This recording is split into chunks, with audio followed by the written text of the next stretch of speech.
అందరికీ నమస్కారం. నా పేరు Padmaja. Welcome to my Indian plot. ఇవాళ మనం ములహా పొడి ఎలా చేయాలో చూద్దామండి. దీన్ని ములగాయ పొడి అని కూడా అంటారు. ఇది ఇడ్లీ, దోసల్లోకి చాలా టేస్టీగా ఉంటుంది. ఎప్పుడైనా మీకు చట్నీ గానీ, సాంబార్ గానీ లేదు అనుకున్నప్పుడు ఉట్టి పొడిలో నెయ్యి కానీ, నూనేసుకొని కానీ ఇడ్లీ, దోస అవి తినండి. చాలా టేస్టీగా ఉంటాయి. ఇది మా అమ్మమ్మ రెసిపీ. చాలా చేసేది తను. తన దగ్గరే నేర్చుకుని నేను మీకిప్పుడు ఎలా చేయాలో చూపిస్తాననమాట.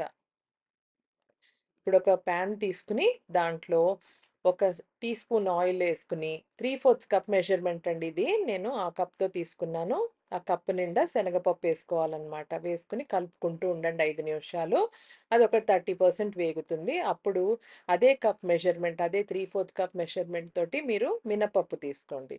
కంటిన్యూయస్‌గా స్టిర్ చేస్తూ ఉండాలి. సిమ్‌లోనే వేయించుకోవాలి. ఇప్పుడు అవి ఆల్మోస్ట్ వేగిపోయాయన్నప్పుడు ఒక 20-30 కరివేపాకు తీసుకోండి.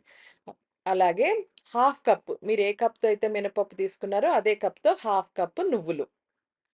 నువ్వులు కూడా వేసి మనం కంటిన్యూయస్‌గా స్టిర్ చేయాలి. లేకపోతే పాన్ వేడికి నువ్వులు మాడిపోతాయన్నమాట.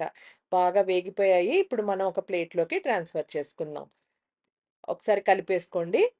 వేడి అంతా తొందరగా ఆరుతుంది. ఇప్పుడు అదే పాన్‌లో ఒక స్పూన్ ఆయిల్ తీసుకొని, మిరపకాయలు 7 బ్యాడగి మిరపకాయలు తీసుకున్నాను.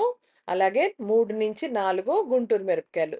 స్పైస్ లెవెల్స్ మటుకు మీరు మీ టేస్ట్‌ని బట్టి అడ్జస్ట్ చేసుకోండి. పెంచుకుంటారో, తగ్గించుకుంటారా అనేది మిరపకాయలు. మిరపకాయలు ఒక 5 నిమిషాలు సిమ్‌లో పెట్టుకొని వేయించుకోండి.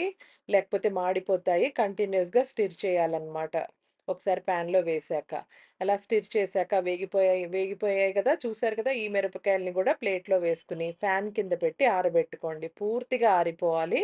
అప్పుడు మనం ఒక మిక్సీ జార్ తీసుకొని, ఇవన్నీ మనం మిక్సీ జార్‌లో వేసుకోవాలనమాట. వేసుకొని అప్పుడు 1 ½ టీ స్పూన్ ఉప్పు, హాఫ్ టీ స్పూన్ ఇంగువ వేసుకొని మనం గ్రైండ్ చేసుకుందాము. గ్రైండ్ చేసేటప్పుడు మరీ బరకగా గ్రైండ్ చేయకూడదు. అలా అని మెత్తగా కూడా గ్రైండ్ చేయకూడదు.